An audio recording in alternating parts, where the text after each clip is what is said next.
repetição, muita gente acaba torcendo o nariz porque não é algo tão simples de fazer e muitas vezes, se você fizer errado, você pode se prejudicar e muito. Então, nessa aula aqui, eu venho te entregar todos os fundamentos que você precisa saber para dominar os loops de repetição no Python. Então, se inscreve no canal, like no vídeo e a gente já pode começar. Bom, basicamente loops de repetição são estruturas de código que vão ficar rodando automaticamente até algo acontecer. Então, os loops de repetição, eles estão muito atrelados aos condicionais. De certa forma, eles são um condicional, tá? Não são um condicional de fato, mas de certa forma trabalham como se fosse. Então, você vai ter uma condição que precisa ser atingida e ele vai ficar rodando esse código até essa função ser atingida. Então, nesse caso aqui, eu tenho uma lista simples, eu tenho uma lista de frutas. Então, para cada fruta na minha lista geral de frutas, eu quero um print, tá? Então, nesse caso aqui, esse loop de repetição é simples e a única coisa que ele tem que fazer é printar para você todas essas informações.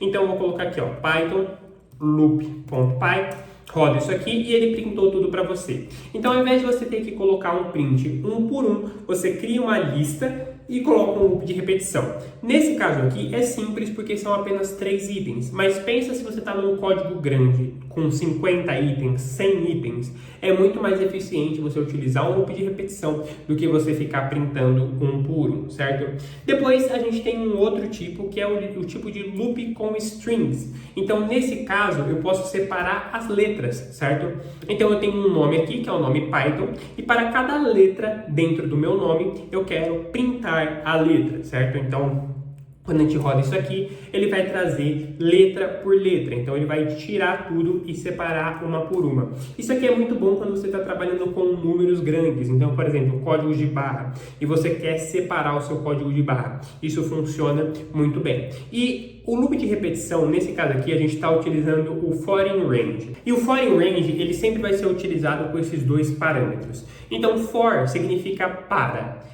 E o in significa dentro. Então, para cada fruta dentro da minha lista geral de frutas, eu vou fazer alguma coisa. Então, eu vou fazer um print, tá? Ele vai operar como se fosse... O loop de repetição, ele é como se fosse uma mistura entre condicionais e funções.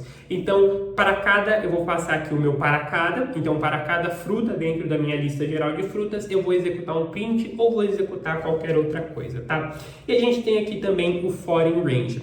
O foreign range, ele talvez seja um dos mais delicados, tá? Então aqui eu tenho o for i, então nesse caso esse i é só uma incógnita, tá? Ele não significa nada, mas como você obrigatoriamente ele precisa ter dois parâmetros, geralmente a gente coloca o i para preencher isso aqui. E o range geralmente é quando você vai utilizar um grupo de números específicos, tá? Então aqui, ó, foreign range de 1 a 6. Range seria algo como alcance. Então, para todos os números que estão no alcance de 1 a 6, ele vai fazer esse print. Então, quando ele for retornar para a gente, ele vai retornar todos os números no alcance de 1 a 6, certo? Então, ele trouxe aqui, ó, 1, 2, 3, 4, 5. Geralmente, ele não traz o último, tá? Isso aqui é normal. Então, se você quiser especificamente que ele traga o 6, aí você vai ter que colocar no range de 1 a 7, tá? E por aí vai, é assim que funciona a regra básica do foreign range. Vou colocar um print rápido aqui com essa linha pontilhada para a gente poder separar tudo que a gente está printando, porque como a gente está printando várias coisas, ele vai acabar juntando tudo. Então tá separadinho aqui todos os nossos prints. Depois a gente tem um outro tipo de loop de repetição, que é o com a função enumerate. Esse aqui, na minha visão, é um dos melhores e é onde o loop de repetição ele brilha mais. Então, nesse caso aqui, a gente vai utilizar essa lista de frutas aqui em cima, certo? Então, maçã, banana e laranja. Só que agora, eu não quero apenas que elas fiquem em linha, porque para mim isso não é interessante.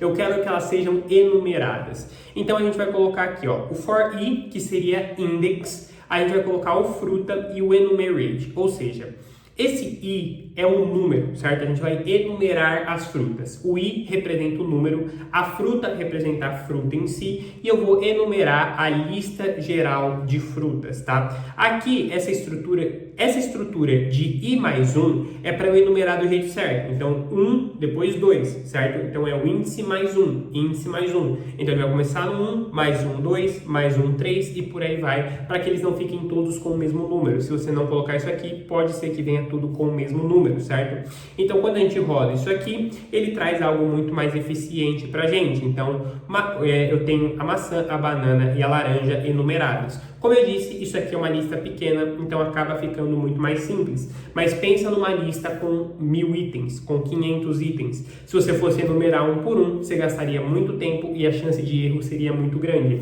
Ele enumera para você tudo muito mais rápido.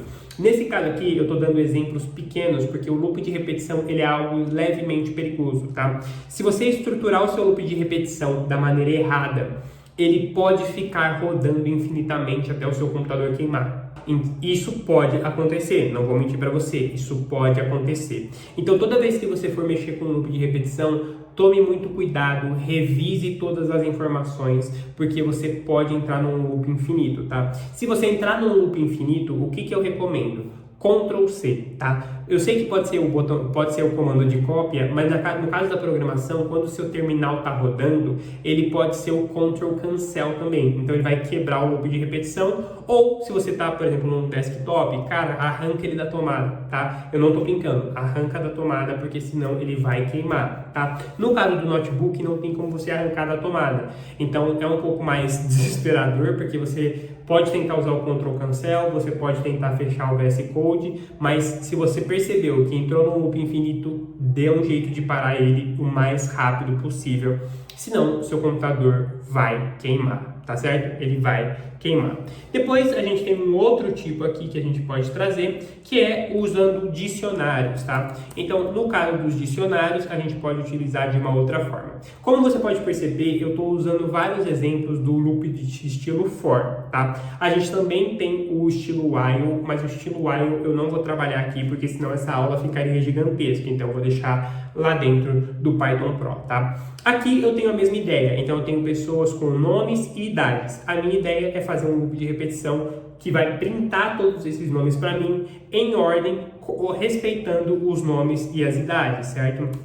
Então eu coloco aqui, ó, Ana tem 20 anos, Bruno 25, Carlos tem 30 anos. Então, como você pode reparar, todas as versões que eu estou trazendo aqui, eles têm mais ou menos o mesmo estilo, a mesma finalidade. Então, eu tenho o meu loop de repetição for, eu tenho os parâmetros que ele precisa respeitar e ele vai fazendo isso consecutivamente até que tudo seja finalizado. E aí, aqui a gente tem uma última versão, que é uma versão que eu também gosto bastante, que é a versão junto com os condicionais, tá?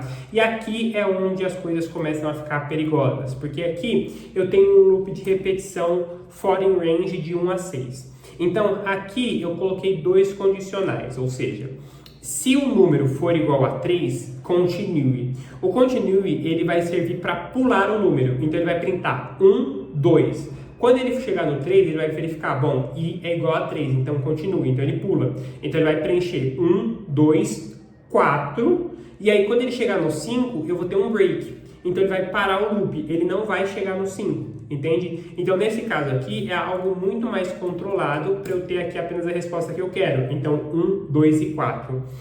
O problema é quando você acaba não colocando o break. Então nesse caso aqui ele não vai rodar infinitamente, porque ele tem ele vai até o 6. Então, quando ele chega no 6, ele para, tá? Só que eu não recomendo, se você quiser testar, eu não recomendo você colocar números muito grandes. Se você colocar aqui 30, 50, cara, ele vai bem. Só que se você chegar aqui e colocar 2000, tecnicamente não é um looping infinito, porque ele vai parar no 2000, né? Ele vai parar no 1999, mas é um número muito alto, então pode ser que aconteça o que eu te falei, ele pode queimar o seu computador antes de bater no 2000 porque é muita informação, tá? Então toda vez que você for fazer um for in range, toma cuidado com o tamanho dele, principalmente quando a gente fala de planilhas. É muito comum usar isso aqui para gerenciar planilhas.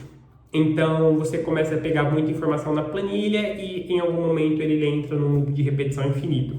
Então tome cuidado, tá? Então, basicamente, isso aqui é tudo que você precisa saber sobre o loop de repetição for. Existe o loop de repetição do, existe o loop de repetição while, mas como eu disse, eu não vou trabalhar eles aqui. E se você tem interesse em se aprofundar no Python e se desenvolver ainda mais dentro do Python Pro, isso aqui é só o começo. O Python Pro é uma comunidade completa com todo o conteúdo que você precisa para nunca mais comprar um treinamento de programação. Lá dentro você vai desde os fundamentos mais básicos, como lógica de programação, até as partes mais avançadas de orientação a objetos e as especializações com Python. Ciência de dados, automações, desenvolvimento web. Tem até um aluno do Python Pro que está desenvolvendo a própria inteligência artificial, como você está vendo no print aí. Então, sem mais, eu fico por aqui. Se inscreve no canal, like no vídeo e eu te vejo lá dentro do Python Pro.